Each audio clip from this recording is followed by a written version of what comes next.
గారి సందర్భంగా మన తిరువూరులో దేవినేని నెహ్రూ గారి అభిమానులు శివారెడ్డి గారు, నరసింహారావు గారు, వారి యూత్ మొత్తం కూడా వారి ఆధ్వర్యంలో ఈ యొక్క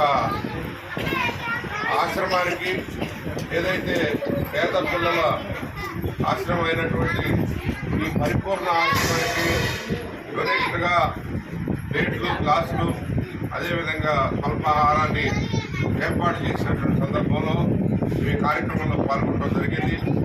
రాజశేఖర రెడ్డి గారు అతి చిన్న వయసులోనే రాజకీయాల్లో ప్రవేశించి ఈ రాష్ట్రానికి మంచిగా సేవలు అందించి అనేక మందికి పేద ప్రజలకు ఉపయోగపడినటువంటి వ్యక్తిగా ఆయన్ని స్మరించుకోవడం ఆయన వర్ధంతి సందర్భంగా ఈరోజు మా అదృష్టంగా భావిస్తూ మరి ఆయన ఆశయాల్ని పేద ప్రజలకు సేవ చేసేటటువంటి తత్వాన్ని ముందుకు తీసుకుంటున్నామని చెప్పి తెలియజేసుకుంటూ ఈరోజు జిల్లాకి, ఎన్టీఆర్ జిల్లాకి వారి కుమారుడు అవినాష్ గారు నాయకత్వం వహిస్తున్నారు వైఎస్ఆర్ కాంగ్రెస్ పార్టీకి.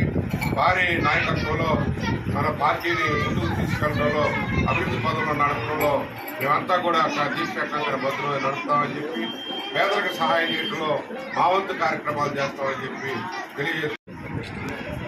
ఈరోజు మాజీ మంత్రివర్యులు దేవినేని రాజశేఖర్ నెహ్రూ గారి 8వ వర్ధంతి సందర్భంగా ఈరోజు పరిపూర్ణ ఆశ్రమంలో పిల్లలందరికీ ప్లేట్లు, గ్లాసులు, అదేవిధంగా ఫ్రూట్ జ్యూసు, అల్పాహారం అంతా డొనేట్ చేయడం జరిగింది.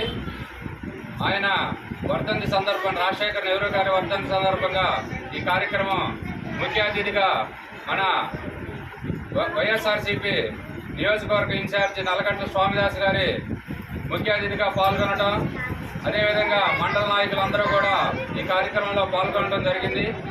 ఈ కార్యక్రమం నెహ్రూ గారు ఆశయ సాధన కోసం మేమందరం కట్టుబడి పనిచేస్తామని, అదేవిధంగా వాళ్ళ తనయుడు దేవినేని అవినాష్ గారి ఆధ్వర్యంలో జిల్లా అధ్యక్షులుగా ఎన్నికవడం, ఆయన స్నేహానికి ఎంతో విలువనిస్తూ, అదేవిధంగా కార్యకర్తలకు ఏ ఇబ్బంది వచ్చినా ఎంపటినే స్పందిస్తూ మమ్మల్ని అందరినీ ముందుకు తీసుకెళ్ళడం జరుగుతూ ఉంది.